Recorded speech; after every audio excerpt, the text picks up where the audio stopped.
Hi, I'm Dr. Nidhi Dhawan, Associate Medical Director and Senior Consultant ENT at the Shroff Charity Eye Hospital in New Delhi. So, what really is this black fungus which is causing the rounds now? Black fungus is a form of mucormycosis, which is a fungal infection that starts in the nose and sinuses but very rapidly progresses to involve the eye, the brain, and even the lungs and the rest of the body. Usually, the black fungus or mucormycosis is a very rare disease. It's a disease of immunocompromised people, not unknown but exceedingly rare. In fact, between 1966 and 2008, there were less than 100 cases reported in the West. They consider it an epidemic if there are more than 2 cases reported in a cluster. Right now in India, it is a tragedy of immense proportion. We are facing this for several reasons. India is the diabetes capital of the world. Corona itself, COVID-19, causes some amount of blood sugar control to go out. So the circulating high blood sugar levels with reduced immunity and a lot of medication that is going to treat COVID-19 all add up to creating the fertile ground for the fungus to become florid. In patients who have low glycemic control or high blood sugars, in patients who have acidosis, the circulating iron in the body is also increased.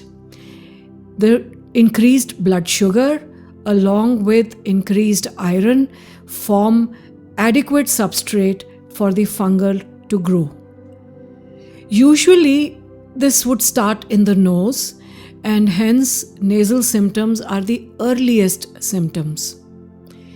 The symptoms of slight stuffiness in the nose or slight nasal discharge, even a little bit of fever to start with, but these might be so non-specific that they might get ignored.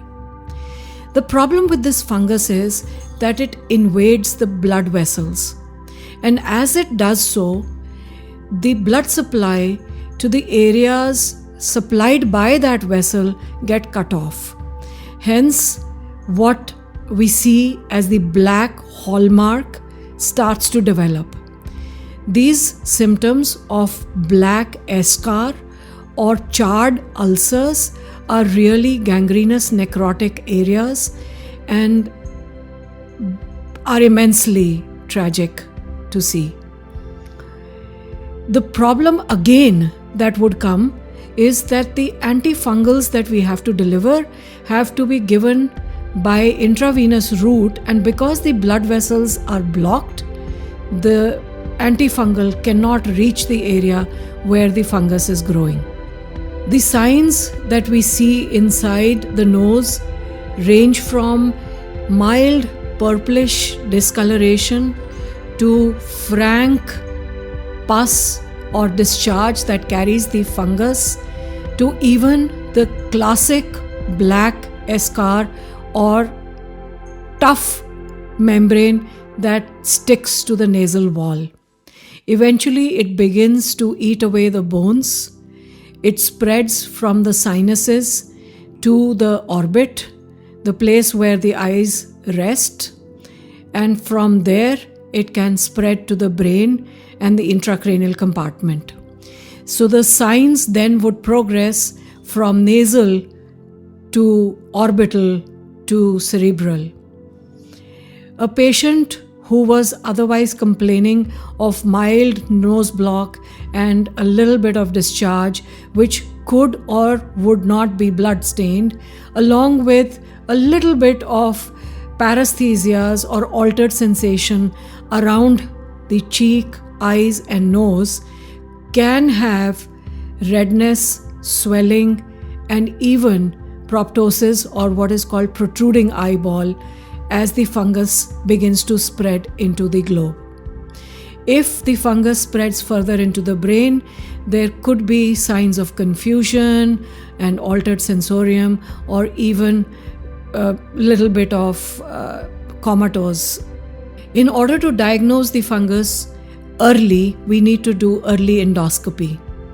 Nasal endoscopy and taking nasal washings can give us prompt diagnosis within half an hour in most cases where the fungus is present. In some cases, the nasal endoscopy is absolutely normal, but there is a high index of suspicion due to the immunocompromised state as well as the diabetes. In these cases, then we would take help of imaging also.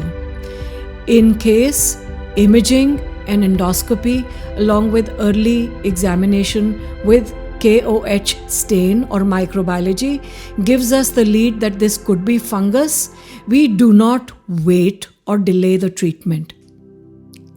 The treatment in these cases is radical surgical debridement. There is no other option, because the antifungal that has to be delivered also will not reach unless there is open circulation. All the gangrenous area has to be radically surgically removed. Thereafter, the antifungal needs to be given by a slow intravenous infusion over a period of 30 to 60 minutes. Unfortunately, these antifungals have high systemic toxicity of their own. So this has to be done under strict medical supervision.